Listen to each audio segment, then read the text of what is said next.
Imagine waking up in a universe where immortal gods decide your fate between sips of nectar and gossip on Mount Olympus. A place where Zeus is basically that CEO who had an idea during happy hour, and now all employees must pretend it's brilliant. What if we created some mortal beings to entertain us? Yes, that's literally how humanity began, as the divine equivalent of a reality show. But before we dive into this story where we're literally the product of a bored god, do me a favor and destroy that like button as thoroughly as Prometheus destroyed humanity's chances. Subscribe to the channel, turn on notifications, and leave in the comments where you're watching from and what time it is there. I want to know if I'm helping people sleep from Rio to Tokyo, or if it's just you and your drool-covered pillow listening to me at 4 in the morning.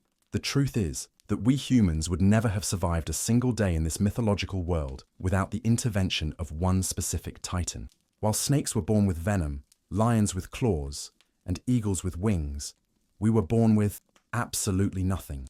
Seriously, nothing. Naked, without claws, without speed, without shells, without wings.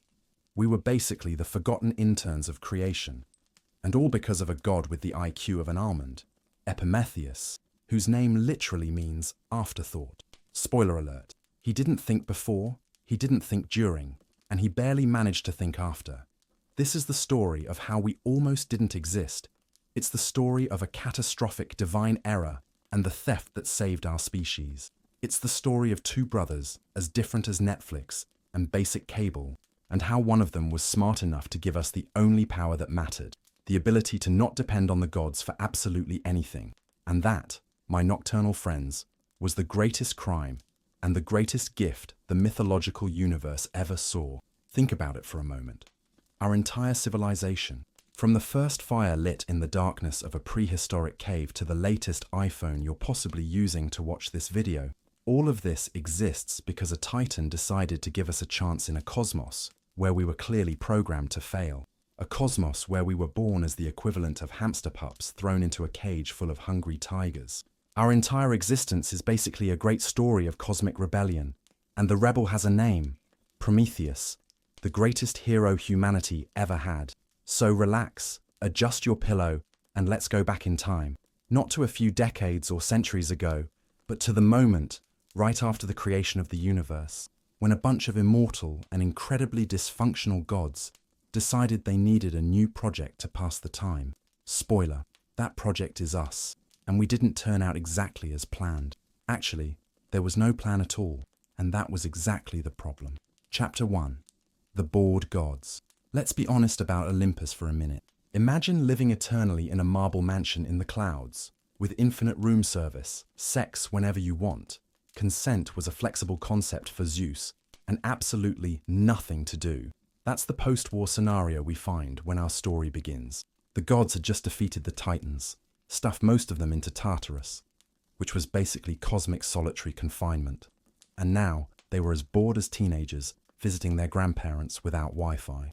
Zeus, the divine CEO with a micromanager complex, had just finished his big, cosmic organizational redesign project.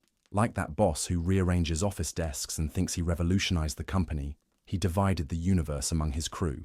Poseidon, you take care of the water. Yes, all of it. Hades, you get the underground. It's kind of depressing, but has real estate potential. I obviously get the sky because I'm the boss. Duh. It was like an episode of The Office set on Olympus. Everything organized, everyone with their functions, nobody truly fulfilled. Ares, the god of war, was literally counting clouds out of boredom. Without a good bloody battle in years, he was more irritated than a Twitter user with slow internet. Dionysus, always the life of the party, tried to liven things up, but even divine drinking gets monotonous after the 1000th banquet. Aphrodite spent her days touching up her makeup and sighing in corners, occasionally causing a civil war or two, just to watch humans killing each other over her. Her skincare routine involved nectar baths and exfoliation with flower petals harvested by virgin nymphs under the moonlight. Essentially, the divine equivalent of those expensive products Instagram influencers swear changed their lives. The difference is that her products actually worked, mainly because, she was literally the goddess of beauty. Apollo, who should have been driving the sun across the sky, had automated the process and now spent his days playing the same song on his lyre, like that annoying guy in college who learned Wonderwall and insists on playing it at every social gathering. His twin sister, Artemis, was absent as always, because apparently hunting wild animals was more interesting than Olympian family meetings. And honestly, who could blame her? Hephaestus, the smith god, lame and constantly betrayed by his wife Aphrodite, was the only one who seemed busy, hammering precious metals in his underground forge and occasionally building automatic gold robots to serve drinks. He was the Tony Stark of antiquity, but with less charisma and more self-esteem issues. The poor guy drowned himself in work because his wife was too busy cheating on him with practically every immortal being within a 1,000-kilometer radius. Hera, Zeus's wife and queen of the heavens, alternated her time between planning elaborate revenge against her husband's mistresses and redecorating the Olympian palace. Imagine being married to the biggest womanizer in the universe for all eternity. No wonder she was the mythological definition of bitter wife. She was so passive-aggressive that clouds changed color according to her mood, creating the first weather system based on marital drama. "It's boring here, isn't it?" Zeus commented to Hera, who was probably already planning revenge against his next mistress. "We need something new, something to watch, something to entertain us." It was the divine equivalent of scrolling through Netflix's catalog for hours without choosing anything, and that's when he had his epiphany. What if we created some mortal beings? Like, not as powerful as us, obviously, but interesting enough to entertain us. That's right, dear insomniacs. Humanity was created because the gods didn't have streaming. We are literally the result of bored immortals looking for something to do on a Sunday afternoon. If the gods had PlayStation, we'd probably all be extinct now, which, considering humanity's track record, might not have been so bad. Imagine the entire cosmos as a huge theme park, perfectly built, with all roller coasters running smoothly, all fountains flowing, all characters in their proper places, but without visitors. That was the feeling the gods had. They had created the perfect setting, but there was no one to appreciate it besides themselves. And like any child with a new toy, they eventually tired of just looking at their creation. They wanted something that would react, that would suffer, that would love, that would make mistakes, that would beg, that would worship them. In short, they wanted interactive entertainment. Zeus called a meeting in the Olympian amphitheater because email didn't exist yet, and all the gods attended, not because they wanted to, but because when the guy who can turn you into a tree schedules a meeting, you show up. "My dear immortals," Zeus began, with that motivational speaker energy, "I have the solution to our boredom. Let's make mortal beings. They'll be like Minius, but with an expiration date. Imagine the scene. 12 Olympian gods sitting in their marble chairs, most checking their sundials. Apollo making distracted chords on his lyre, the equivalent of looking at your phone during a boring meeting. And Athena, the only one really paying attention, probably thinking, this is going to be a disaster. And that's how, with this divine corporate decision, our fate was sealed. The reactions were diverse. Ares immediately perked up. New beings meant new wars, and new wars meant first-rate bloody entertainment. His eyes practically glowed with visions of future battlefields. Aphrodite also liked the idea. More worshippers meant more altars, more offerings, and frankly, she never tired of being admired. Hera rolled her eyes, knowing this meant more targets for her husband's romantic advances, more half-nymphs and demigods for her to hate.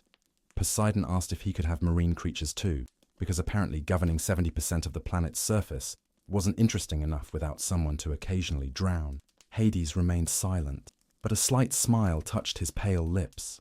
More mortals meant more souls for his shadowy realm. He was basically that manager who benefits from high employee turnover, while the other gods debated the pros and cons of creating mortals. Dionysus wanted to make sure they could metabolize alcohol, priorities, people. Zeus was already thinking about who could delegate this task to, because, like any good CEO, he had a brilliant idea, but zero interest in doing the heavy lifting. That's when he remembered his Titan cousin, Prometheus, who had sided with the Olympians during the war. Prometheus was known for his intelligence and creative ability, perfect for the job. "Kratos, beer!" Zeus called his two bodyguards, who were essentially the divine security guards.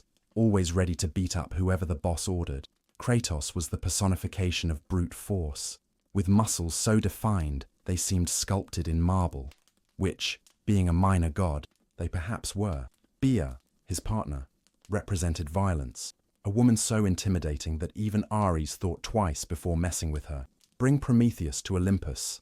I have a mission for him. Meanwhile, somewhere between heaven and earth, in the palace of Iapetus, one of the titans Zeus spared after the war, Prometheus was immersed in his studies, completely oblivious to the fate that awaited him. Little did he know that he was about to become the chief designer of the Mortals project, and even less did he imagine that his brother, the not-so-brilliant Prometheus, would end up involved in the process. A recipe for disaster was being prepared in the cosmic ovens, and we humans would be the main dish. Chapter 2. The Dysfunctional Family. To understand what happened next, we need to meet the main people responsible for this divine project of creating mortals. Zeus, in his infinite wisdom, and by infinite wisdom, I mean complete lack of planning, decided to outsource the work. He called his cousin Prometheus, a titan who had sided with the gods in the war against his own relatives, essentially the family traitor that everyone still tolerated because he was useful. Prometheus was the classic high school nerd who became a tech company CEO. His name literally means forethought, and man, he lived up to it. While the other gods were concerned with who was sleeping with whom, Prometheus was solving astronomical equations, drawing tool concepts, and basically inventing physics thousands of years before Newton even dreamed of being born. Let's see what a typical day in Prometheus's life was like. Wake up at dawn, calculate star movements before breakfast, spend the morning designing a revolutionary hydraulic system, have lunch while reading philosophical treatises, which he wrote himself, spend the afternoon developing a more accurate sundial prototype, and at night, relax by solving math problems for fun. He was the kind of guy who would have created a theory of relativity just to explain why he was late for dinner. His physical appearance perfectly matched his personality. Tall and thin, with a well-trimmed beard that hid a weak chin, large, deep eyes that always seemed to be calculating something. He wore simple but well-cut tunics, because even being a genius, he was conscious of his public image.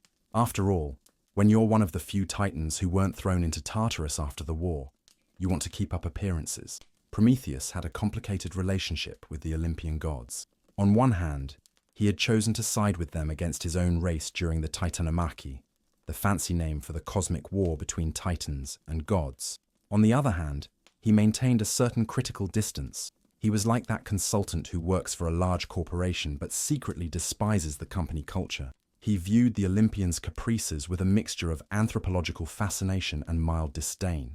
In absolute contrast, we have his brother Prometheus, whose name, and I'm not making this up, literally means afterthought. Imagine having parents so brutally honest, they baptize you with the equivalent of late sucker. Prometheus was the kind of guy who only realized the milk was spoiled after drinking the entire gallon. If Prometheus was the Steve Jobs of Greek mythology, Prometheus was that uncle who still sends WhatsApp chain messages and thinks the earth is flat. Physically, Prometheus was the complementary opposite of his brother. Short, chubby, with perpetually disheveled hair and a beard that looked like it had been trimmed with a rusty scythe by someone blindfolded. His tunic invariably had food stains, and he was always a bit sweaty, as if the simple act of existing was physically exhausting for him. His smile, however, was genuine and warm, the kind of expression that makes you forgive all his flaws, which explains how he managed to get away with so many blunders. While Prometheus planned for the future, Prometheus was constantly stumbling over the past. He was the king of phrases like, "I should have thought of that before," and "now that you mention it, it seems obvious." If Prometheus was five-dimensional chess, Prometheus was rock, paper, scissors, and he still occasionally got confused with the rules. The dynamic between the brothers was both comical and touching. Prometheus had infinite patience with his brother's blunders, perhaps because he understood that not everyone could be blessed with his superior intelligence, or perhaps out of simple brotherly love. Prometheus, in turn, admired his wiser brother with an almost canine devotion, always trying, and invariably failing, to impress him with some poorly conceived idea or project, doomed to failure from the start. Let's visualize these two brothers in their palace. Prometheus, surrounded by scrolls with complex calculations, astronomical instruments, and invention models, focused on solving the mysteries of the cosmos. Meanwhile, in the same room, Prometheus is playing marbles by himself, occasionally knocking over an expensive statue and gluing it back together with spit before anyone notices. "So, brother," Prometheus interrupts for the 10th time in an hour, "I was thinking, what if we made an animal with a lion's head, goat's body, and serpent's tail? Wouldn't that be amazing?" Prometheus doesn't even look up from his work, responding with a patient sigh. "That already exists, Prometheus. It's called a chimera. And no, it wasn't a good idea when you suggested it 200 years ago, and it still isn't now." "Oh, right." Prometheus scratches his head, dropping some marbles in the process. "But what if we gave it wings too? That would be new, right?" Prometheus just massages his temples, knowing this conversation could continue for all eternity, literally, since they were immortal. It was a coexistence that defied all logic. How could two people born of the same parents, raised in the same environment, be so fundamentally different? It's as if nature had decided to conduct an experiment. Let's take all the intelligence available for two beings and give 99% to one and 1% to the other, just to see what happens. And what happened was, well, us. More on that soon. The contrast was so absurd that even the other gods made jokes about it. Hermes, the god of messengers and trolling, loved delivering important messages to Prometheus, just to watch him completely forget 5 minutes later. The nymphs had a bet on how long he could keep water boiling without burning his own hand. The record was impressively low.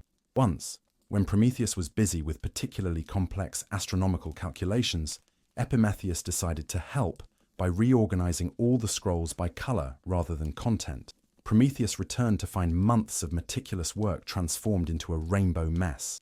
Any other immortal would have turned their brother into a tree or cursed him for a few millennia. But Prometheus just smiled wistfully and began reorganizing everything from scratch.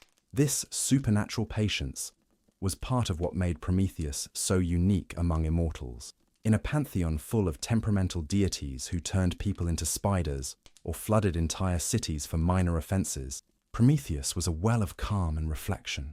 This doesn't mean he didn't have his own set of flaws. His biggest problem was a deep sense of intellectual superiority, especially regarding the Olympian gods, whom he secretly considered less sophisticated, despite publicly swearing loyalty to Zeus. This combination of superior intelligence and subtle rebellious tendencies made Prometheus the perfect candidate to eventually become humanity's greatest benefactor, and also ensured that he would eventually be on a collision course with the Olympian regime. But we're getting ahead of the story. When Zeus summoned Prometheus for the great mission of creating mortal beings, he probably should have specified, "Don't bring your brother." But like every CEO who delegates without clear instructions, Zeus simply said, "You two, make some mortals for us to play with. Use earth, water, and fire, I don't know. Be creative. I want to see the prototype on my desk by Monday." Kratos and Bia, the divine bodyguards, arrived at the brothers' palace without prior notice, as was customary for Olympian security forces. They found Prometheus immersed in calculations, and Prometheus trying to balance a spoon on his nose. Activities perfectly representative of their personalities. "Prometheus, son of Iapetus," Kratos announced with his thundering voice that made the walls shake. "The great Zeus, king of gods and men, summons your presence on Olympus for a mission of utmost importance." Kratos always spoke as if he were reading a royal decree, even when asking for salt at dinner. Prometheus looked up from his calculations, an expression of mild irritation on his face. Interruptions were not welcome, especially when he was about to solve the problem of squaring the circle. "And what would this mission be that is so important it can't wait until I finish this work?" he asked, his voice calm but with a hint of sarcasm. It was Bia who answered, her voice surprisingly melodious for someone who personified violence. "Zeus wishes for you to create models of mortal beings, living creatures that can inhabit the earth, seas, and skies, bringing movement and life to the stagnant cosmos." Prometheus's interest was immediately piqued. Creating life? This was an unprecedented opportunity to apply his knowledge of biology, anatomy, and engineering. His mind was already formulating designs, ecological systems, complete food chains. "Can I go too?" Prometheus asked eagerly, the the spoon still precariously balanced on his nose. I'm great with creatures. The other day I imagined a fish that could breathe out of water. I called it airfish. Brilliant, right? The spoon chose that moment to fall and hit his eye. Kratos and Bea exchanged looks that clearly said, "We're not paid enough for this." Finally, Kratos shrugged. "Zeus didn't specify that you couldn't come. So, yes, I guess you can." This would later be recognized as the first major administrative failure in the history of creation. And so, the two Titan brothers found themselves in charge of the most important project in the cosmos, the creation of all mortal species, including, eventually, us humans. The recipe for disaster was served, and the chef of this catastrophic banquet would be Prometheus, the god who had the attention span of a goldfish with ADHD. Prometheus, always cautious, tried to establish some ground rules before they even left their palace. "Prometheus, I know you're excited, but we need to be methodical. I'll develop a comprehensive plan for all species, carefully calculating every aspect of their biology to ensure a balanced ecosystem and—" "I know," Prometheus interrupted, jumping with excitement. "What if we make an animal that's half lion, half eagle? Or no, wait, a fish with fur. Or even better, a horse with a horn on its forehead." Prometheus closed his eyes, took a deep breath, and muttered to himself, "Why, of all the Titans, did I have to have you as a brother?" But when he opened his eyes again, there was only a patient smile on his face. "Let's simplify. You take care of the animals. I'll take care of the humans. And please consult me before finalizing any design. Promise?" Prometheus nodded vigorously, making the universal sign of "cross my heart," which, ironically, would only be invented millennia later by human children who didn't yet exist. "Promise, brother, you won't regret it." Narrators, if there's a phrase that invariably precedes regret in Greek mythology, that's exactly it. The entire universe held its breath, or would have if anyone knew what was coming. After all, how could it go wrong to put the future of all mortal life in the hands of someone literally called Thinks After? Spoiler, it would, and we're still paying the price. Leaving the palace toward Olympus, Prometheus was still developing mental calculations for the perfect balance between prey and predators, while Prometheus was already imagining flying cows and fish with legs. The fate of every mortal being was about to be decided. And for now, no one, not even the foreseeing Prometheus, had any idea of the chaos that was to come. Olympus awaited them in all its splendor, its towers of marble and gold shining against the eternally blue sky. The throne room where Zeus would receive them was decorated with murals showing the victory of the gods over the Titans, a not-so-subtle reminder to Prometheus and Prometheus about which side of history was in power now. It was the mythological equivalent of inviting someone to dinner and decorating the room with photos of you humiliatingly defeating their family in sports competitions. Zeus received them seated on his solid gold throne, occasional lightning bolts escaping from his hands when he gestured. A divine nervous tick that had electrocuted more than one unsuspecting messenger. "Ah, Prometheus, my loyal cousin," he thundered, his voice echoing off the marble columns. "And the other one. What's your name again?" "Prometheus, sir," replied the clumsier Titan, bowing so deeply he almost fell face first onto the divine floor. "Yes, of course," Zeus dismissed with a wave, clearly not caring. "I have a mission for you. The cosmos is boring. Everything in order, everything in its place, nothing new happening. We need something to entertain us, something to observe, to interact with." That's when Zeus laid out his grand vision: to create mortal beings of all kinds to inhabit the world. Creatures that would be born, grow, reproduce, and die. A complete life cycle that the immortals could observe with fascination. It would be the first cosmic reality show, with the gods as the privileged audience. Use earth to shape their bodies, water to give them vital fluids, and fire. Well, leave fire to me for now, Zeus explained, already thinking about how he would control the distribution of this power source. You can start with the animals, then we'll move on to this idea of humans that Prometheus has been proposing for the last few centuries. Prometheus was practically bouncing with excitement. Prometheus, on the other hand, maintained a neutral expression, but his mental gears were already turning at full speed. Both bowed and withdrew to begin work. As they left Olympus, Prometheus tried one last time to establish a clear plan. "Prometheus, let's be methodical. First, we'll create aquatic creatures, then insects, then reptiles, birds, and finally mammals. And we'll leave humans for last, after the entire ecosystem is balanced for... Can I start with the lions? I've always wanted to make one. Prometheus interrupted, his eyes shining like those of a child in a candy store. Prometheus sighed. All right, you can start with whatever animals you want. But remember, we need to balance predators and prey, herbivores and carnivores. And above all, save some gifts and abilities for the humans. They'll need protection, speed, claws, something to defend themselves in this world.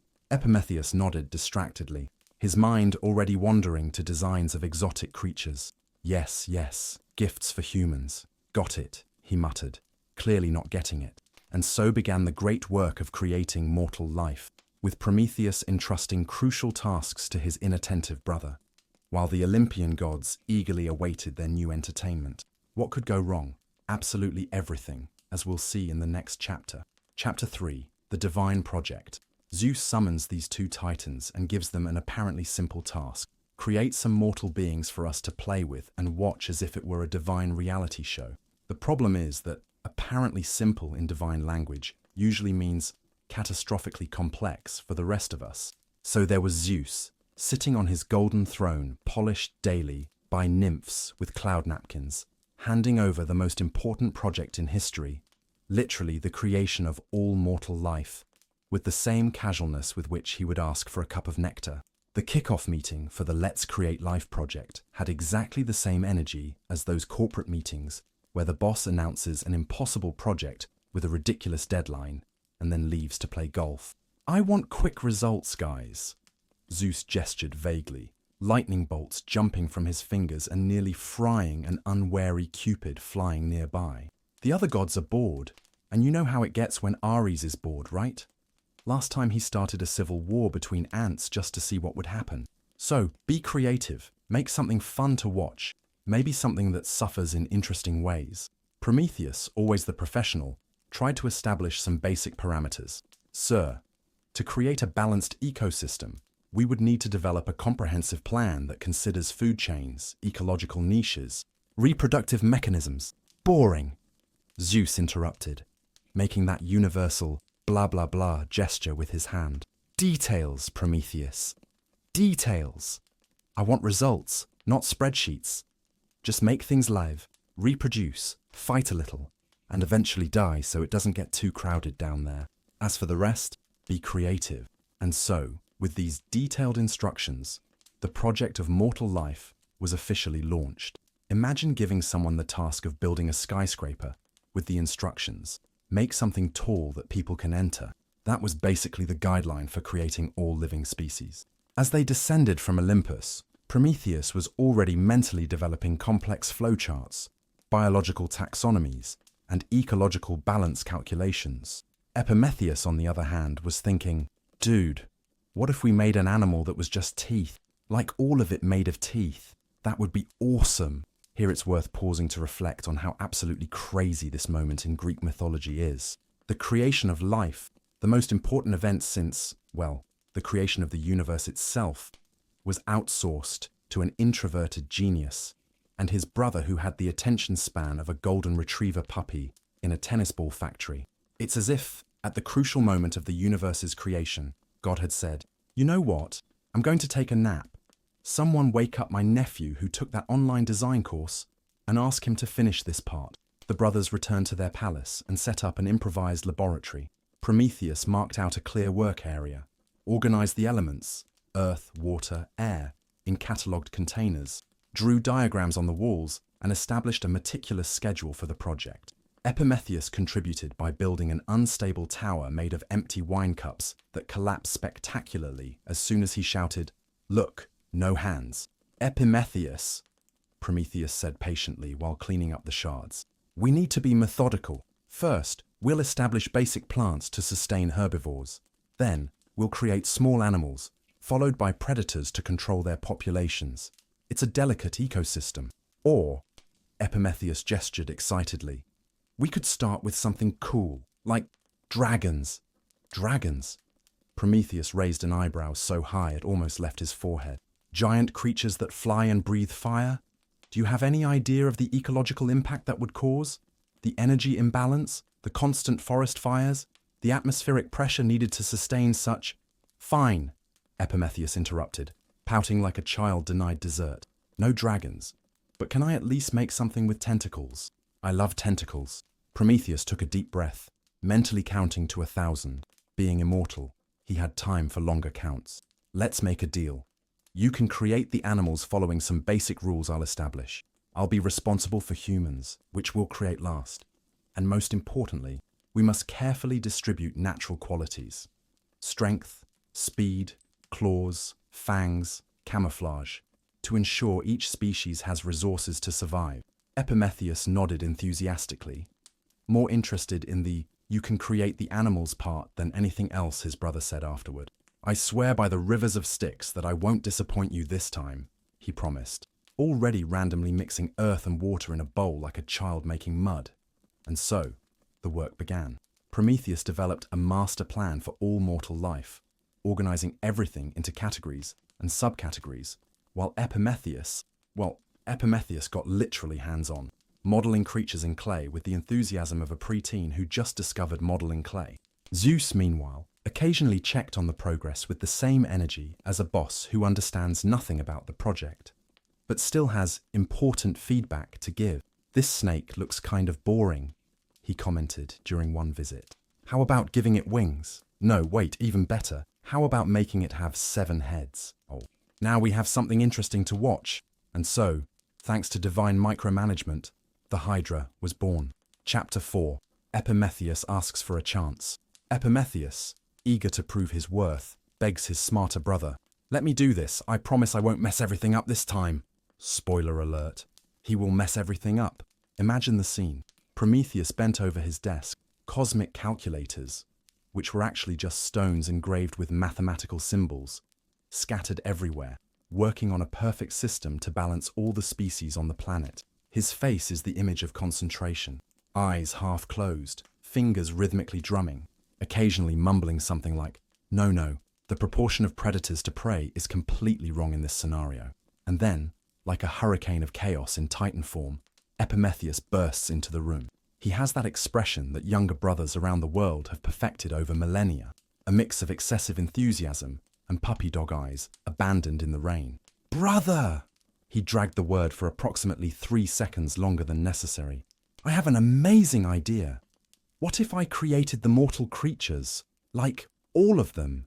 You're super busy with these boring calculations, and I'm super excited about this." Prometheus didn't even look up from his work. "Prometheus, do you remember what happened when I let you take care of my celestial horse for an afternoon?" Prometheus scratched his head. "Not exactly, but I'm sure it was great. You tried to teach it to swim, in magma." "Oh, that." Prometheus laughed nervously. "But he survived. Because he was immortal." "Prometheus, these creatures we're creating won't be. That's the point." But Prometheus didn't give up easily. He began circling around Prometheus's work table, occasionally blocking the light, which made Prometheus sigh and reposition his calculations. It was like watching a cat trying to get the attention of a human deeply focused on important work. "Please, brother. I promise I'll be super responsible this time.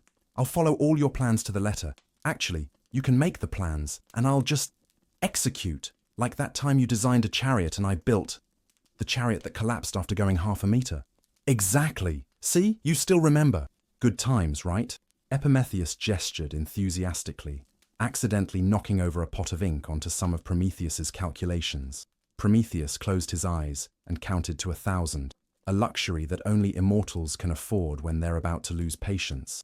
When he opened them again, Prometheus had dramatically knelt, hands joined in a prayer position. "Please, brother. I've always been the family disaster, the cosmic joke, the titan that everyone uses as an example of what not to do. Just once, I wanted to prove that I can do something right, something important. For a brief moment, under all that layer of idiocy, Prometheus glimpsed something surprisingly sincere. The pain of someone who had always lived in the shadow of a perfect brother. And maybe it was this moment of genuine vulnerability, or maybe it was just the accumulated fatigue of centuries trying to work with Prometheus, constantly interrupting. But Prometheus finally yielded. "All right, he said, rubbing his temples as if trying to prevent a cosmic migraine. You can create the animals, but, he raised a finger before Prometheus could celebrate too loudly. Under specific conditions, Prometheus nodded vigorously, like a puppy that just heard the word walk. First, you must carefully distribute natural qualities among the species. Each animal needs something to survive. Some will have speed, others strength, others camouflage. Second, you must create a balanced ecosystem where predators and prey exist in harmony. And third, this is crucial. You must save enough qualities for humans, whom will create last. Understood? Yes, yes, and definitely yes. Prometheus practically jumped with excitement. Distribute qualities, balanced ecosystem, save things for humans. I got it all. I won't disappoint you this time. Prometheus looked at his brother for a long moment. There was so much in his gaze.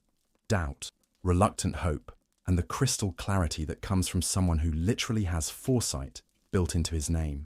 He knew this would probably go wrong. But maybe, just maybe. All right, he finally said, but I'll check your work regularly, and we'll start with the simplest animals. Insects, fish, before moving on to the more complex ones. Sure. Prometheus was already running to the workbench, grabbing clay and starting to model something that vaguely resembled a fish. If fish had 5 eyes and tentacles. You won't regret it, brother. Narrator who can see the future. He would regret it. A lot. And so, with Prometheus's reluctant permission, Prometheus began his great work. It would be an undertaking that would change the course of creation forever, though not necessarily in the way either of the brothers expected. Zeus, watching from his throne on Olympus with a cup of ambrosia in hand, was probably laughing. After all, drama and chaos would make the show much more interesting. Deep down, Prometheus perhaps knew he was making a mistake. He was, after all, the one who thinks ahead. But sometimes, even the wisest of us are defeated by those puppy dog eyes.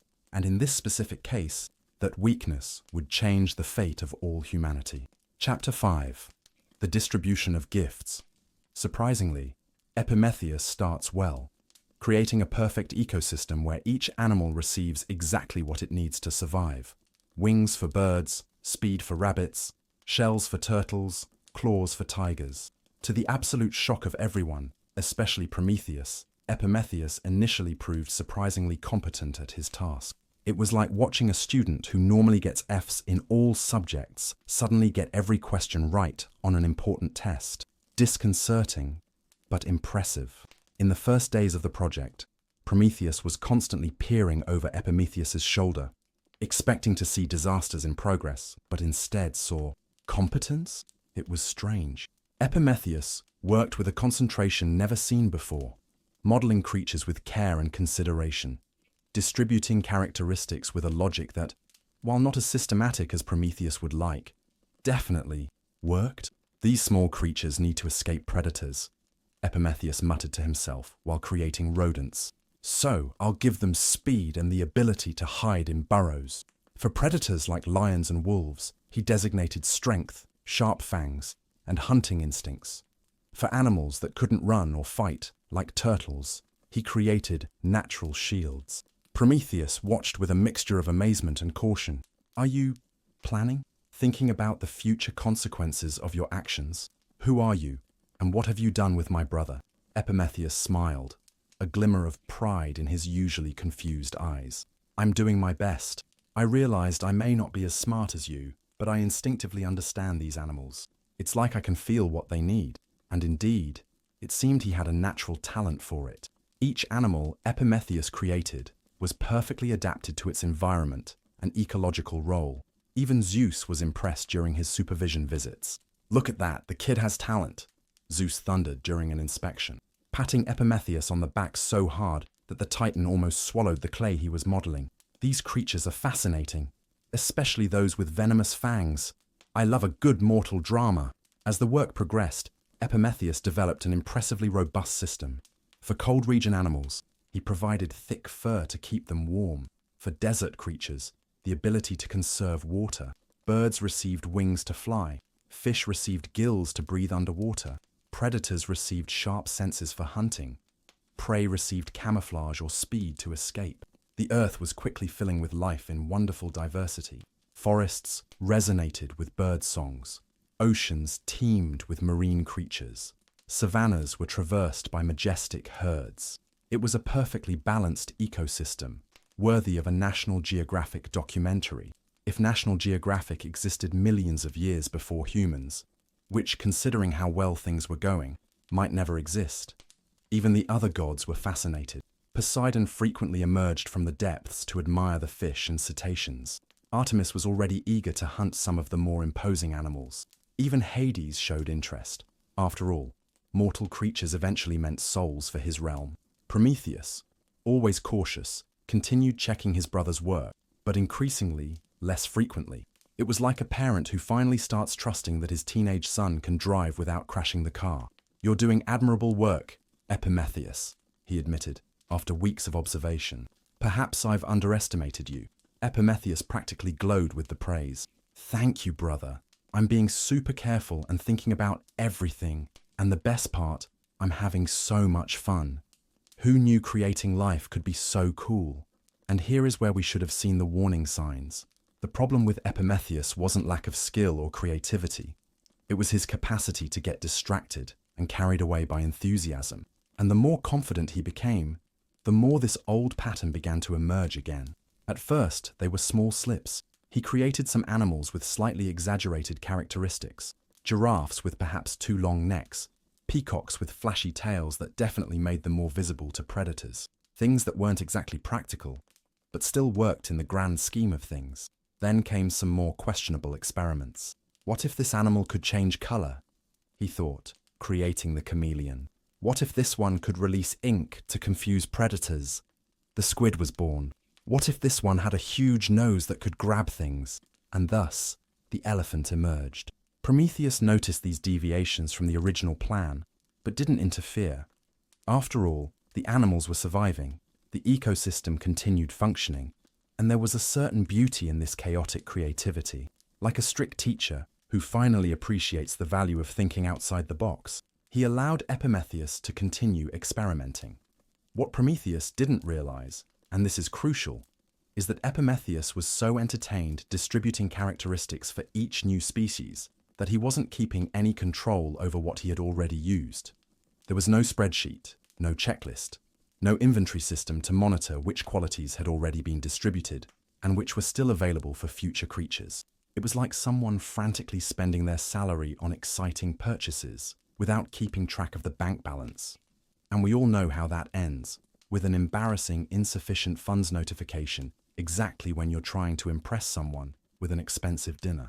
As days turned into weeks and weeks into months, Prometheus continued his frantic work, creating species after species, each perfectly adapted to its ecological niche. Termites that could digest wood, bats that could see with sound, eagles with vision so sharp they could locate prey miles away. Each creature received exactly what it needed to survive in the increasingly complex and interconnected world. And into each creature, he poured not just clay and water, but a portion of his enthusiasm. Prometheus, always neglected, always ridiculed for his lack of foresight, was finally creating something magnificent. He was proving his worth, and that, perhaps more than anything else, prevented him from realizing the impending catastrophe. Meanwhile, Prometheus, impressed with his brother's progress, had turned to his own projects. He was developing elaborate plans for humans, their social structure, their advanced intelligence, their creative capabilities. Occasionally, he still checked Prometheus's work, but since everything seemed to be going well, his checks became more superficial and less frequent. It was during one of these periods of mutual distraction that disaster silently began to take shape. Prometheus had created so many species, distributed so many qualities, that the supply of natural characteristics was rapidly depleting. Speed, strength, flight, sharp vision, sensitive hearing, camouflage, venom, claws, teeth. Everything was being enthusiastically allocated, with no plan for the future.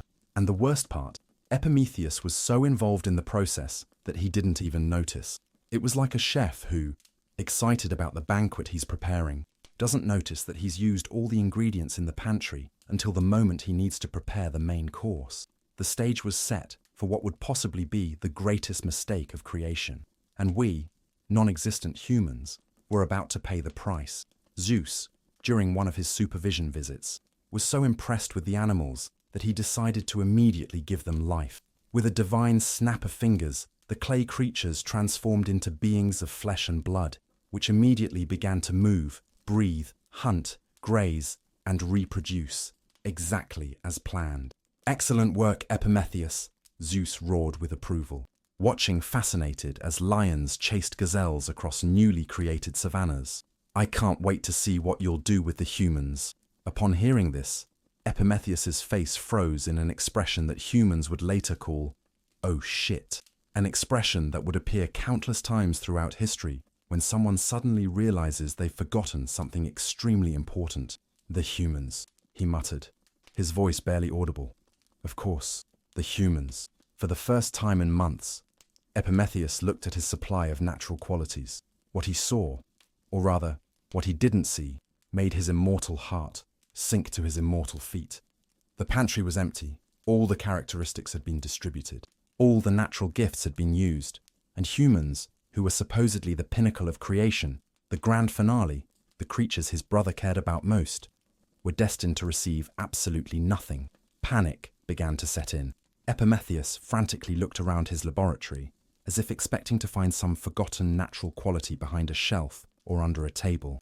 "There must be something left," he muttered to himself. "Anything. Speed? No, gave that to deer and rabbits. Strength? No, that went to bears and lions. Flight? Birds. Underwater breathing? Fish. Venom? Snakes and scorpions." The reality was undeniable and terrible. In his excitement, Prometheus had given everything to the animals, without saving anything for humans. And now, what would he tell Prometheus, the dumb brother and the smart brother? Chapters 6 to 8. Chapter 6. The Great Oops. Prometheus was feeling pretty euphoric. Actually, euphoric is an understatement. The Titan was bouncing around Olympus like a kid who just got a PlayStation. Chapter 6. The Great Oops. Prometheus was feeling pretty euphoric. Actually, euphoric is an understatement. The Titan was bouncing around Olympus like a kid who just got a PlayStation for Christmas. Except he hadn't just unwrapped a console. He had created an entire ecosystem, which, let's be honest, is marginally more impressive. He had given every animal exactly what it needed to survive in the wild world. Speed for those who needed to flee, camouflage for those who needed to hide, sharp claws and teeth for those who needed to hunt. "Prometheus! Prometheus!" he shouted, running toward his smarter brother, who was busy scribbling complicated calculations on a scroll. "I'm done! I finished all the animals. Come see. I've got fish that can swim in the depths, birds that can fly higher than the clouds, lions that can take down the biggest buffalo, rabbits that can escape any predator. It's incredible." Prometheus looked up from his work, a discreet smile on his face. He had to admit, he was genuinely surprised. His brother, the notorious collector of failures, seemed to have finally gotten something right. "Show me then," he said, setting his scrolls aside. Prometheus led him to the observation point on Mount Olympus, from where they could see the entire earth below. And indeed, the world was teeming with life. Waters full of fish, skies buzzing with birds, forests and plains crowded with animals of all types, sizes, and colors. It was like scrolling through Netflix, but instead of romantic comedies and action thrillers, the categories were marine reptiles and tree-dwelling mammals. "See those turtles?" Prometheus pointed proudly. "They're slow, but I gave them tough shells. And those tiny birds, not strong, but they can outfly any predator. And those bears in the cold regions, I gave them thick fur to protect them from winter. I thought of everything." Prometheus observed silently, genuinely impressed. It was like watching his younger brother finally learn to tie his own shoes, after trying for 3 millennia. "You really did think of everything," he agreed. "The distribution seems balanced. Each species has the means to survive. The predators are strong but not numerous enough to wipe out the prey. The prey are either fast or plentiful enough to keep going. It's actually a good job, Prometheus." Prometheus's face lit up like a Times Square billboard. A genuine compliment from Prometheus was rarer than a glitter unicorn. And ironically, glitter unicorns would have been Prometheus's first creation if Prometheus hadn't vetoed the idea. Thanks, brother. I'm so proud. I did it all by myself and didn't mess anything up. We followed the plan, and now we have a perfect system where every creature can survive. It was at that exact moment, the moment we'd call the second act climax if this were a Marvel movie, that Prometheus's eyes caught something odd. Or rather, they caught the absence of something. He looked again, scanning the earth, searching. Prometheus, Prometheus said slowly, his voice calmer than a windless lake, the kind of calm that comes before a cataclysmic storm. Where are the humans? Prometheus blinked, confused. The humans? Yes, Prometheus.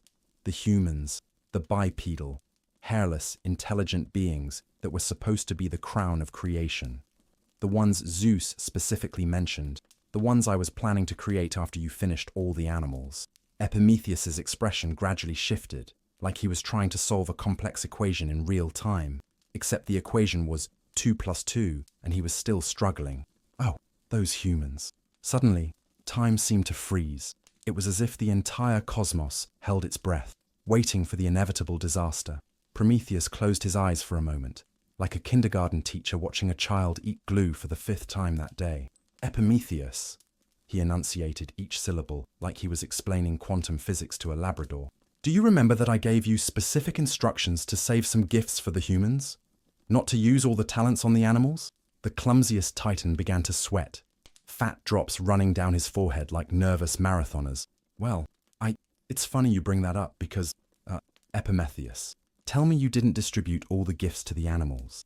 I didn't distribute all the gifts to the animals? It came out more as a question, Prometheus's voice rising an octave, like a teenager caught browsing inappropriate websites. Prometheus sighed so deeply that a few nearby clouds were sucked into his lungs.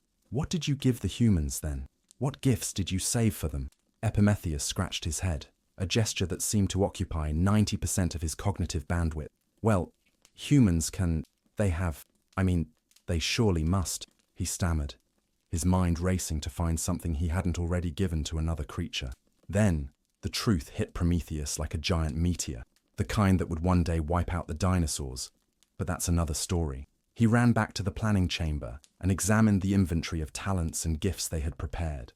Claws, sharp teeth, speed, strength, feathers, scales, shells, fins, swift paws, sharp senses, venom, camouflage, thick fur, all distributed, all of it.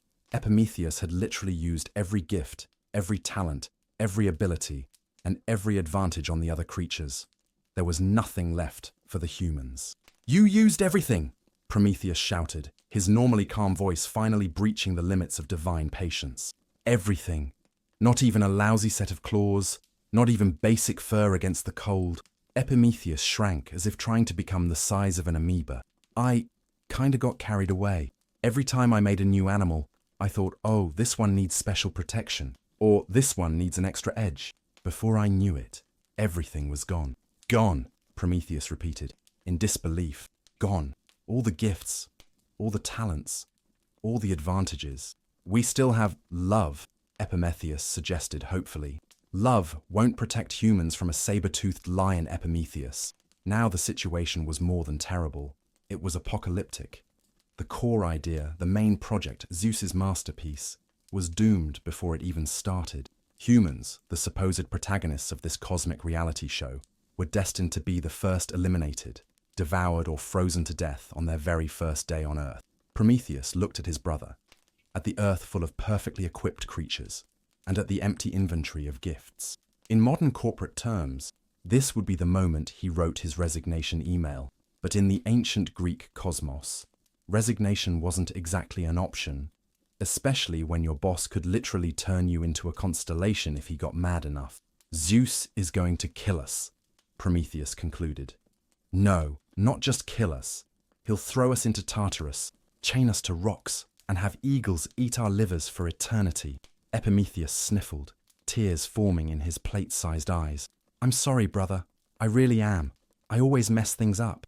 For a moment, Prometheus almost gave in to rage, almost let his frustrations erupt like any Olympian god would, with lightning, storms, and a few random mortals turned into plants. But instead, he took a deep breath. A spark lit up in his eyes, that familiar spark that always appeared when his brain, his blessedly, irritatingly brilliant brain, started forming a plan. "It's not over yet," he murmured. "All the natural gifts are gone. Yes, but what if we gave humans something no animal has? Something the gods keep for themselves?" Prometheus wiped his nose on his sleeve, confused. "Like what? Humans won't have claws, so we'll give them tools to make their own. They won't have fur for warmth, so they'll have the means to craft their own clothing. They won't have wings, so they'll build their own flying machines." "But how?" Prometheus asked, genuinely perplexed. Prometheus's eyes gleamed with a dangerous mix of inspiration and rebellion. "Fire, brother. And the arts." Prometheus's face froze in absolute horror. "But that's divine property." "Zeus would never allow it." "Zeus," Prometheus said with frightening calm, "doesn't need to allow it. Or even know. Not until it's too late." Chapter 7. Prometheus' Plan. If there were an Oscar for most daring plan in mythology, Prometheus would be the eternal champion. Imagine an Ocean's 11 set on Mount Olympus, with a lone thief trying to steal, not from a casino, but from the gods themselves. And not for money or jewels, but for something far more valuable: humanity's future. Prometheus needed to steal two essential items to ensure our survival: the sacred fire from Hephaestus's forge, and the arts and knowledge from Athena's laboratory. It was the mythological equivalent of stealing both a flamethrower and the entire Wikipedia database, while evading immortal guards with superiority complexes and homicidal tendencies. As he contemplated the abyss of his potentially suicidal plan, Prometheus sent Prometheus back to his palace. "The less you know, the better," he explained. "If Zeus asks, just say you're waiting on my part of the project." "But what about you? What exactly are you going to do?"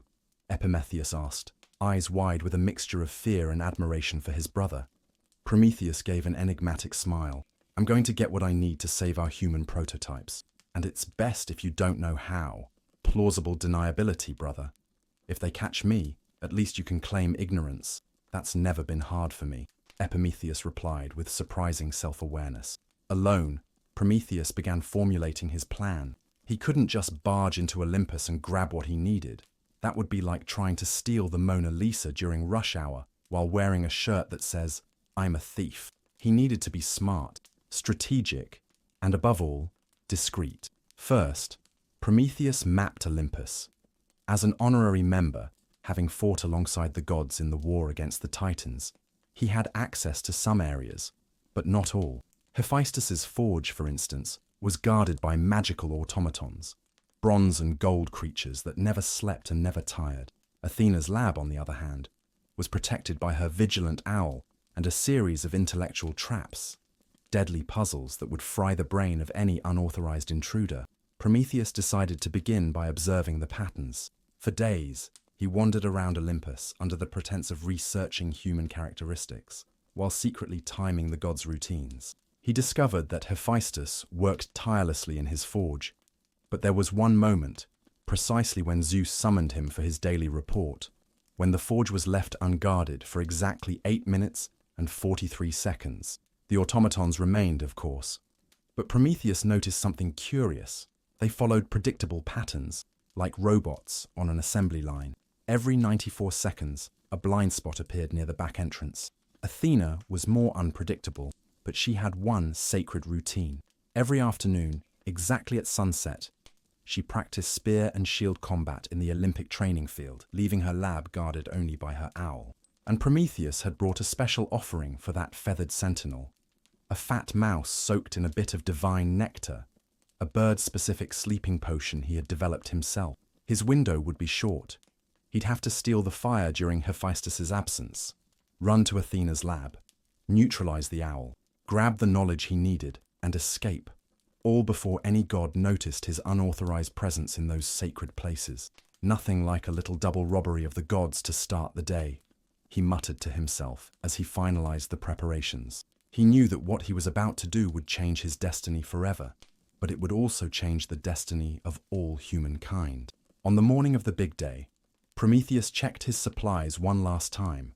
a hollow fennel stalk to carry the fire without burning himself, a special pouch lined with non-flammable materials to store the embers, the nectar-soaked mouse for the owl, and a large satchel to carry the stolen artifacts of knowledge. Everything was ready. He chose his outfit carefully, a plain tunic that didn't draw attention, silent sandals, and a hooded cloak that partially obscured his face without looking suspicious. To any observer, he looked like just another Titan paying a visit to his Olympian cousins. When he arrived at Olympus, his heart beat like a war drum, but his face showed no emotion. He greeted Hermes at the main gate with the casual ease of someone who definitely wasn't about to commit the heist of the millennium. "Just here to check on the progress of the new mortals," he said casually.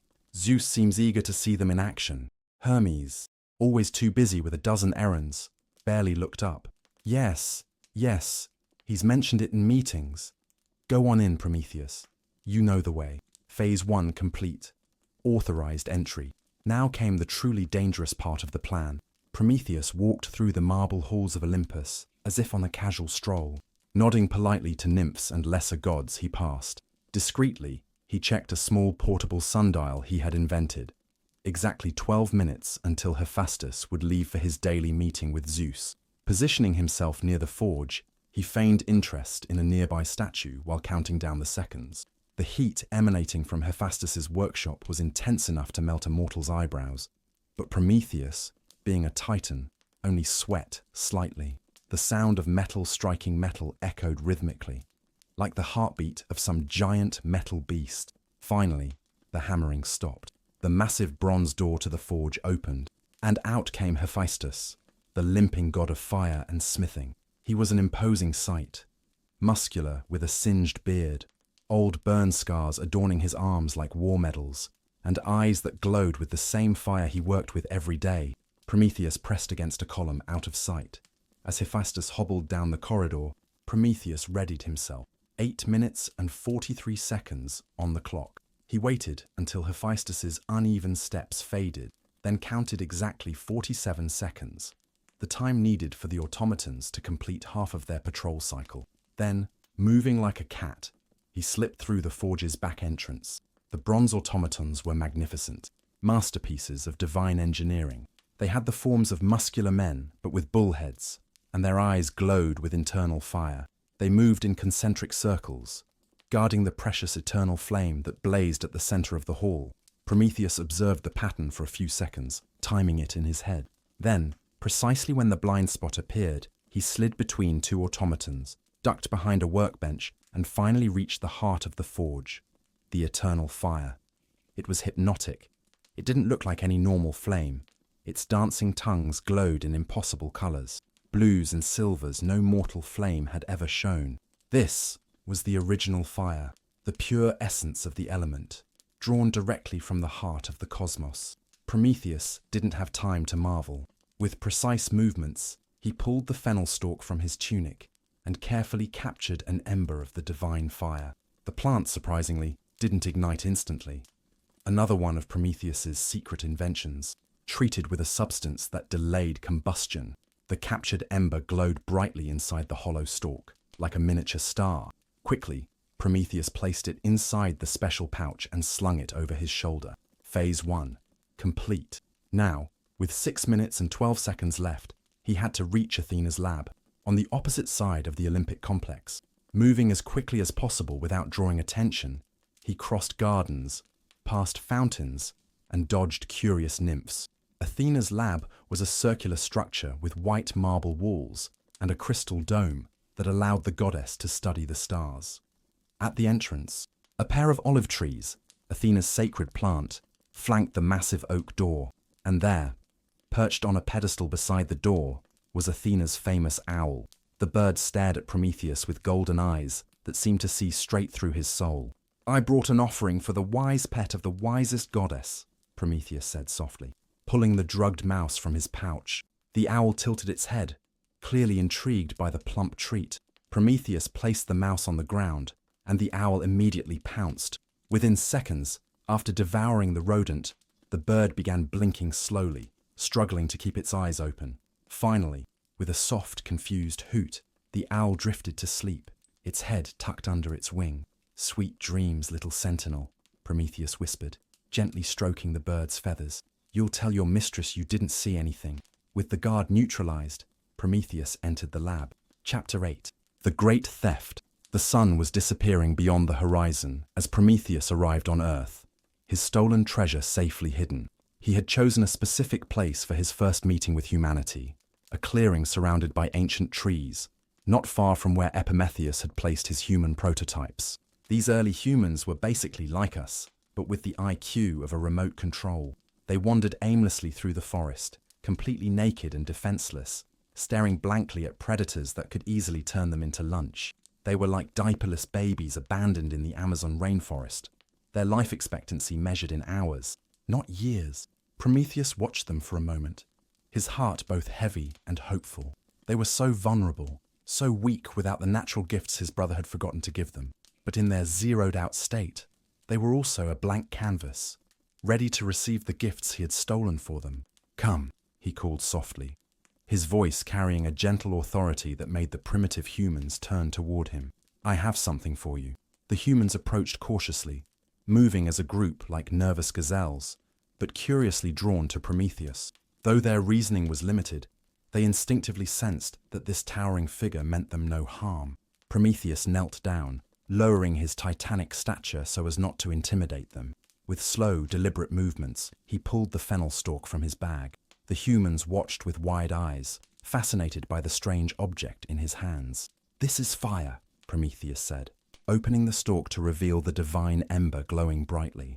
"It's like a little star, a piece of the sun that you can control."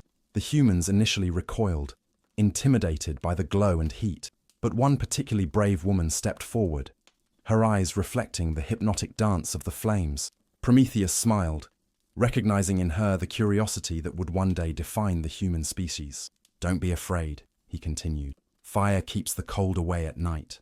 It drives off predators. It turns raw food into something warm and safe. It's light in the darkness. And this is just the beginning." Carefully, Prometheus transferred the ember to a small pile of twigs and dry leaves he had prepared. The fire caught quickly, rising into a cozy flame. The humans gasped collectively, both in fear and in awe, as the warmth caressed their bare skin. It was like giving an iPhone to a baby. They didn't fully understand what it was, but they were instantly captivated, somehow intuiting its transformative power. "Come closer," Prometheus gestured. "Feel its warmth." Hesitantly, the humans gathered around the fire, their faces lit by the orange glow. Without realizing it, they had formed the first circle around a campfire, a scene that would repeat itself across all human cultures for millennia.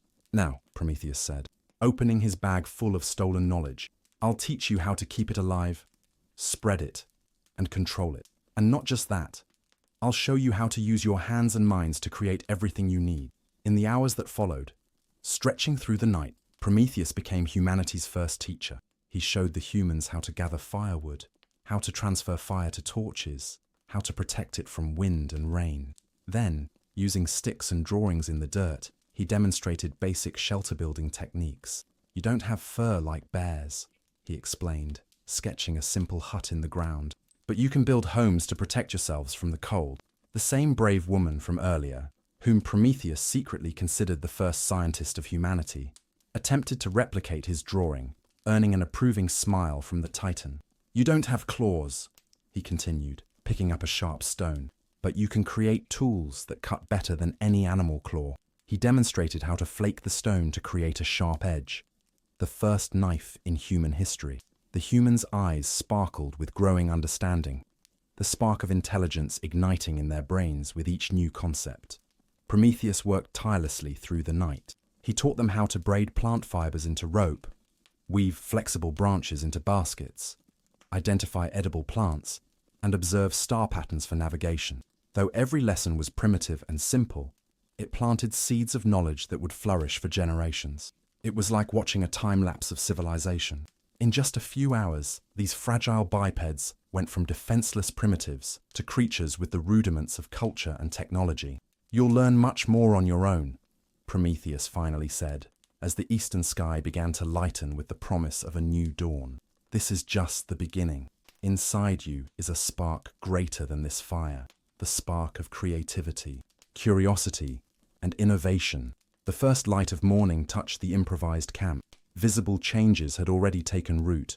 Torches stuck into the ground, flaked stones being tested as tools, humans using large leaves to cover themselves against the early chill. The first embryo of civilization. Prometheus knew his time was running out. Soon, Zeus would discover what he had done. The theft of fire, the sharing of divine secrets. The punishment would be harsh, merciless. But looking at these humans, their first creations forming in their calloused hands, he felt it had been worth it. "Remember," he said, preparing to leave, "you weren't born with claws or wings or supernatural strength, but you've been given something greater, the ability to create all of those things and more with your minds and hands. There are no limits to what you can build, discover, or become." The brave woman stepped forward, holding the first tool she had crafted, a stone tied to a stick, forming a primitive axe. She offered it to Prometheus as a gift. The gesture struck the Titan with unexpected force. This was the true miracle. Not just the ability to create, but to give, to express gratitude, to form connections. In just a few hours, these humans were already showing a kind of wisdom that many gods, with all their power, would never comprehend. "Keep it," Prometheus said gently, refusing the gift with a gesture. "You'll need every tool you can make. The road ahead won't be easy." He didn't tell them that they would soon face Zeus's wrath. He didn't mention that the king of the gods, furious over the theft and the unauthorized elevation of humans, would unleash all kinds of suffering upon young humanity. There was no need to burden them with that knowledge now, not when they were just beginning their journey. "Keep learning, keep creating, keep sharing what you discover," were his final words before walking away.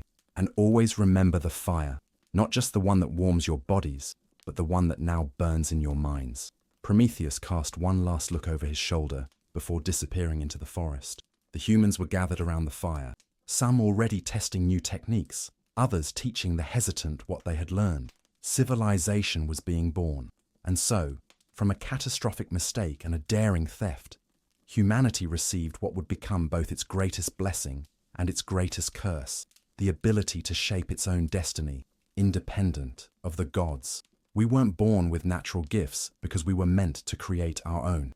Prometheus didn't yet know, as he walked back to his palace to face the inevitable divine punishment, that his name would be remembered for millennia, that it would become synonymous with progress, rebellion against authority, and self-sacrifice for humanity's advancement. He didn't seek glory. He was simply correcting his brother's mistake in the only way he could imagine. Meanwhile, on Olympus, a storm began to gather around Zeus's throne. The king of the gods had just discovered that his precious fire was missing, and with it, the secrets of the arts that were supposed to remain in the divine domain. "Prometheus!" Zeus's roar echoed through the cosmos like thunder, causing mountains to tremble and seas to recede in fear. "What have you done?" The age of uncontested gods was over. The age of humans, imperfect, vulnerable, but infinitely adaptable, was just beginning.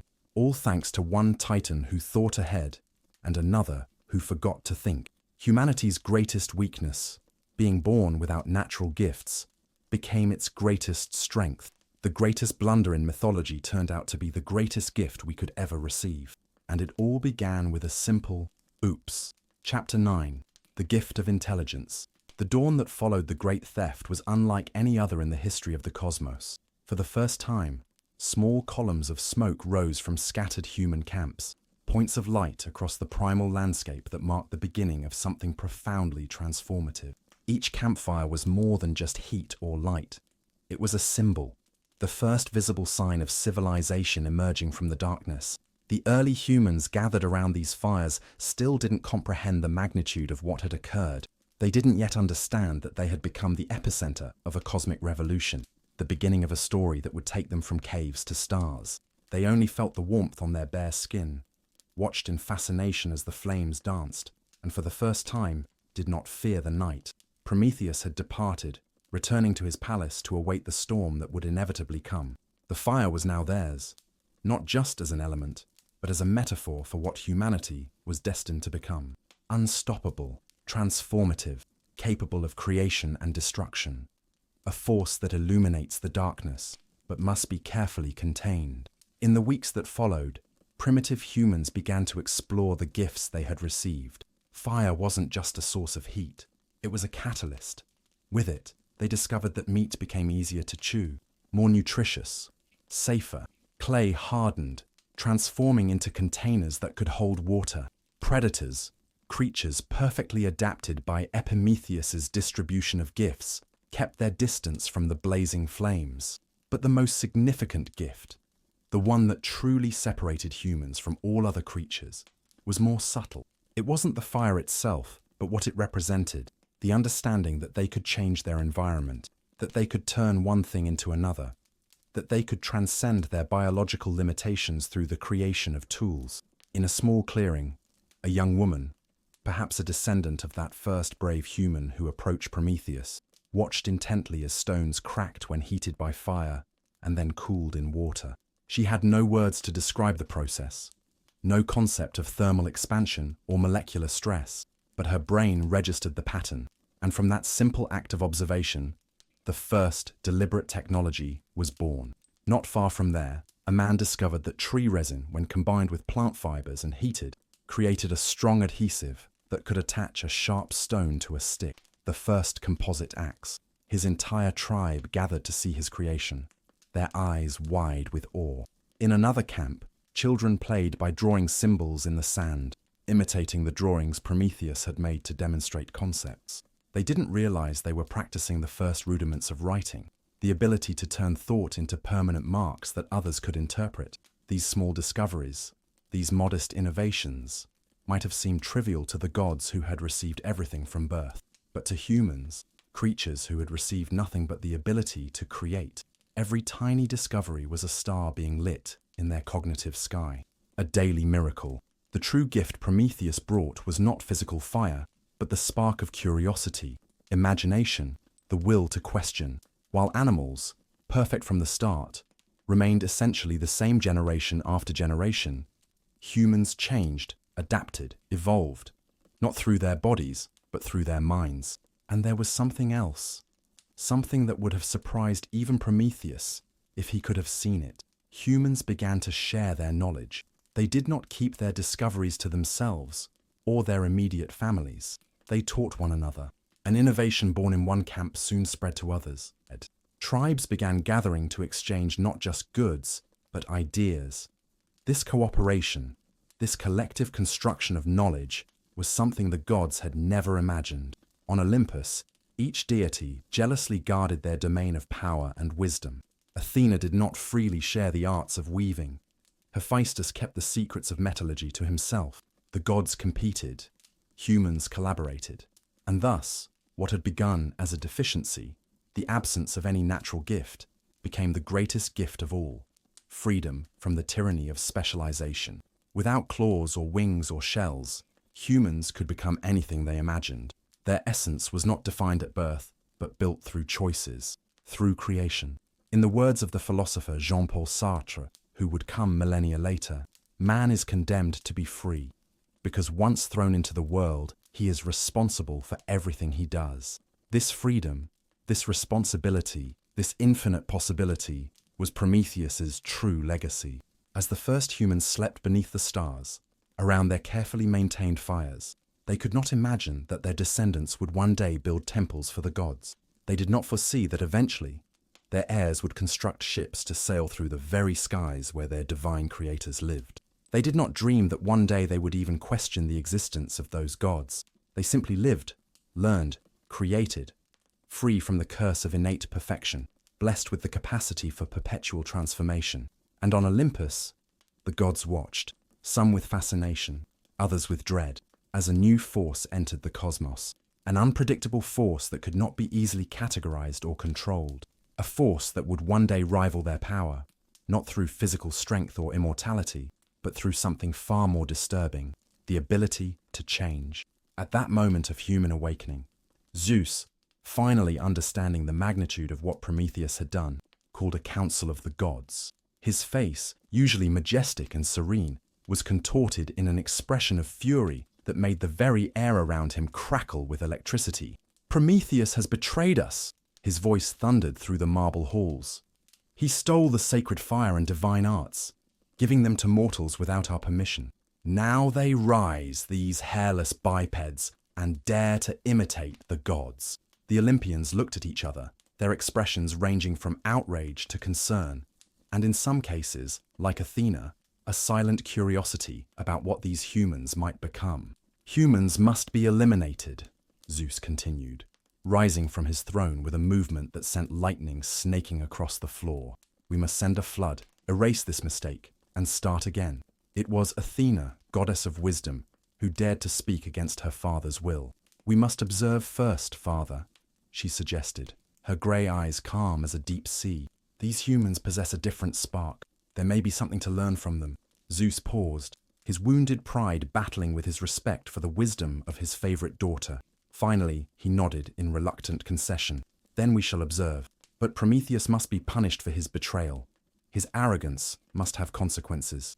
And so, while humanity took its first hesitant steps towards civilization, guided by the light of stolen fire and the promise of knowledge, the fate of their benefactor was being sealed high upon Olympus. But in that moment, among the humans slowly recognizing their own potential, something new was being born. Not just the ability to make tools or control fire, it was something even Prometheus had not foreseen, the awareness of themselves as beings capable of shaping their own destiny. It was the awakening not just of intelligence, but of humanity. A human child, sitting by the edge of a stream, looked at her reflection in the water for the first time.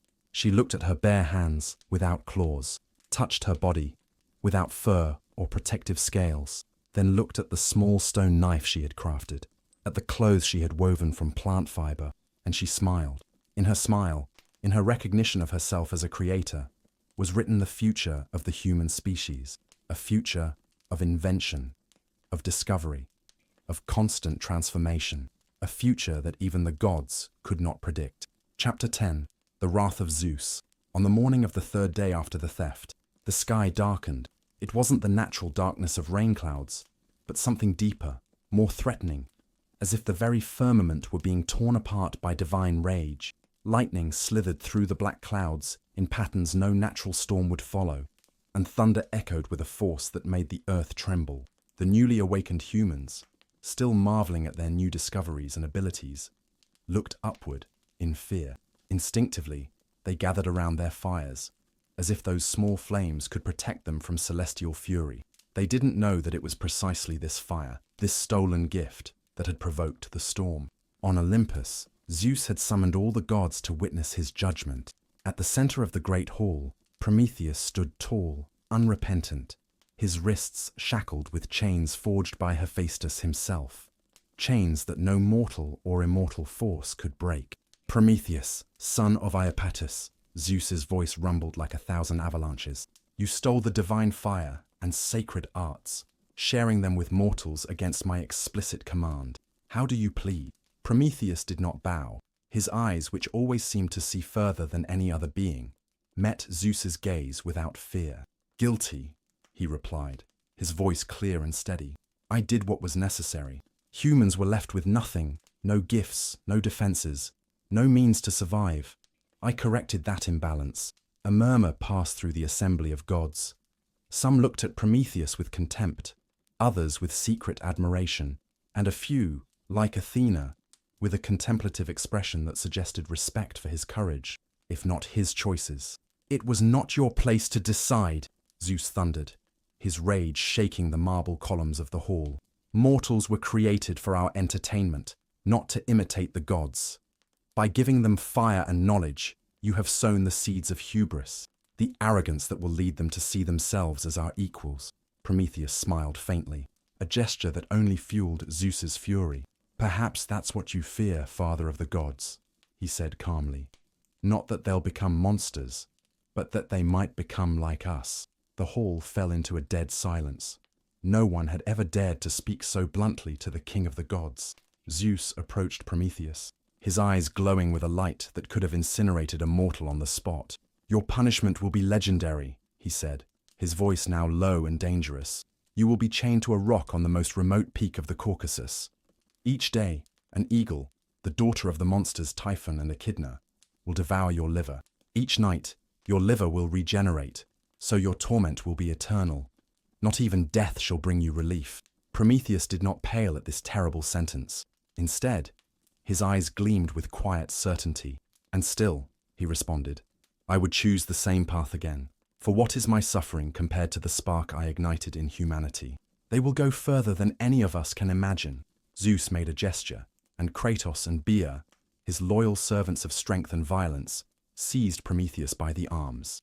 Take him away, Zeus ordered. Let his torment begin at once, and let it serve as a warning to any who might dare defy my will.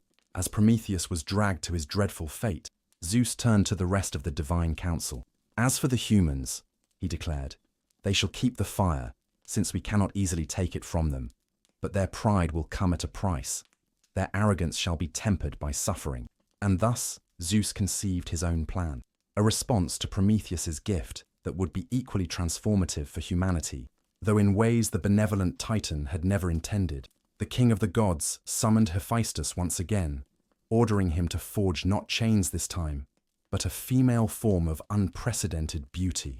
Create a woman, Zeus commanded, more beautiful than any nymph or goddess. Give her shape from clay and breath of life.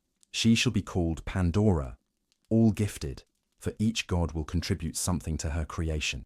While Hephaestus worked at the forge, molding the first mortal woman from the earth's clay, other gods approached to grant their gifts. Athena taught her the arts of weaving and gave her finely embroidered garments. Aphrodite gave her irresistible beauty and the power to awaken desire. Hermes granted her persuasive speech and a bitch's heart, the insatiable craving for more than she needed. And Zeus, his gift was the most treacherous of all. He gave Pandora a sealed jar, often mistakenly depicted as a box in later interpretations, with strict instructions never to open it. Send her to Prometheus, Zeus ordered Hermes, a calculating smile touching his lips. He will not resist such a gift, despite his brother's warnings.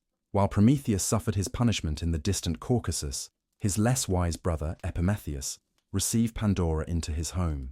True to his name, the one who thinks afterward, Prometheus promptly forgot all his brother's warnings about never accepting gifts from the gods. Enchanted by Pandora's beauty, he accepted her as his wife, along with her mysterious sealed jar. Pandora's curiosity, deliberately planted by the gods, eventually led her to open the forbidden container. From that simple act, born of impulsiveness and fascination with the unknown, a horde of torments escaped. Disease, hunger, violence, jealousy, old age, madness, passion, sorrow, and every form of suffering humanity would know from that moment on. Only one entity remained in the jar, when Pandora, horrified, finally managed to close it. Elpis, hope. This last element, neither blessing nor curse, but something in between, would remain with humanity forever. The expectation that things could improve, the drive to go on despite suffering. Thus, the story of our origin reached its tragic and perfect balance. Prometheus gave us the fire of civilization, the ability to transcend our limitations through creativity and knowledge. Zeus gave us the fire of suffering, the awareness of our own mortality, the experience of pain, loss, and unfulfilled desire. Together, these contradictory gifts defined what it means to be human, neither beast nor god, but a third category, undefinable, ever-evolving, simultaneously creative and self-destructive, noble and tragic. Final reflection. To truly understand the depth of the myth of Prometheus and what it reveals about our own nature, we must step back from the storms of Olympus, from the cries of agony in the Caucasus, from the first sparks in primitive caves. We must observe from an almost cosmic distance, seeing not just the events, but the patterns they reveal. The story of Prometheus and Prometheus is not just a tale about two Titan brothers. It is a metaphor for the dual forces that shape our existence. We are simultaneously creatures of foresight, capable of planning, dreaming, imagining alternate futures, and creatures of hindsight, often understanding our actions only after they've been carried out, when consequences are already unfolding. Prometheus, in his distraction, gave all the gifts to animals, leaving humans naked and defenseless. This apparent disaster, this cosmic negligence, created a void that demanded to be filled. And it was precisely in that void that our true nature could blossom. If we had been given claws like tigers, we would never have forged swords. If we had been given wings like birds, we would never have dreamed of rockets carrying us to the stars. If we had been given thick fur like bears, we would never have woven clothes that express not just protection, but identity and culture. Our biological incompleteness, our premature birth into a world for which we are not physically adapted, became our greatest blessing. It forced us to become adaptable, to rely not on innate gifts, but on the infinite plasticity of our minds. This is Prometheus's true gift, not physical fire, though that is the central symbol of the myth, but the metaphorical fire of creative intellect, the ability to make and remake both the world around us and ourselves. The German philosopher Friedrich Nietzsche, reflecting on this myth millennia after its birth, saw in it the central drama of the human condition. We are, as he wrote, the rope stretched between the animal and the overman, neither fully tied to the instincts of our evolutionary past, nor entirely transcendent in our rationality. We exist in the middle space, in the tension between these forces. This tension is perfectly embodied in the punishment of Prometheus. Chained to the rock, his liver devoured daily by Zeus's eagle, only to regenerate by night and renew the cycle of torment, pain and regeneration, destruction and creation, in perpetual balance. It is no coincidence that the liver, the organ that regenerates, that processes toxins, that transforms, was chosen as the focus of this eternal torment. The ancient Greeks saw the liver as the seat of emotion, of vitality, of the very spirit. Prometheus's torment mirrors the condition of humanity. We are capable of extraordinary visions, of marvelous creations, of insights that transcend our biological limitations.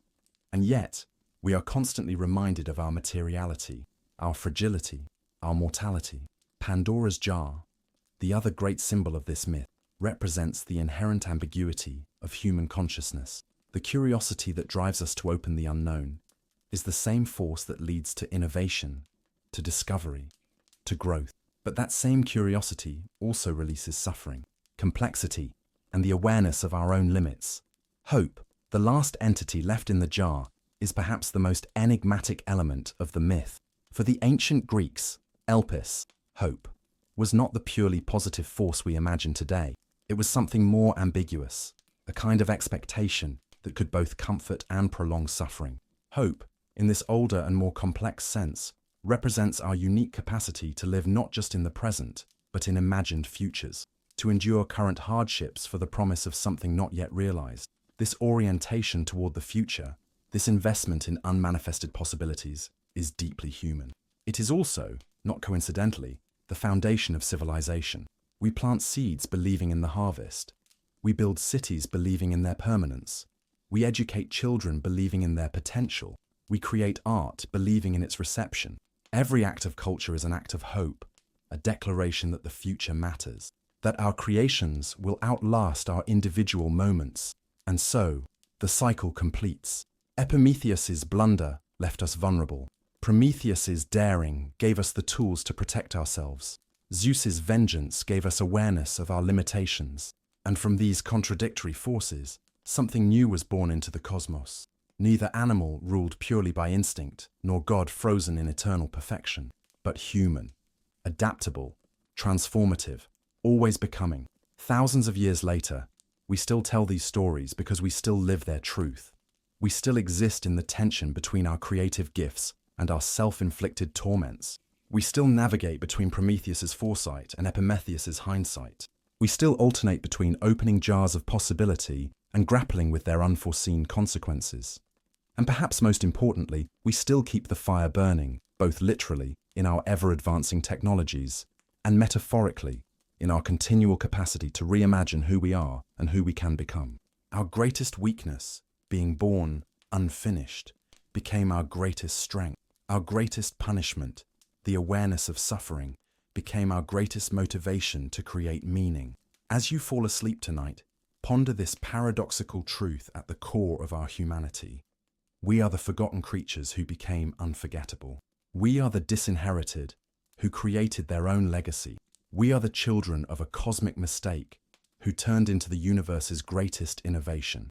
And all this because a distracted titan forgot to give us special traits, and his wiser brother realized that the greatest special trait is to have none at all.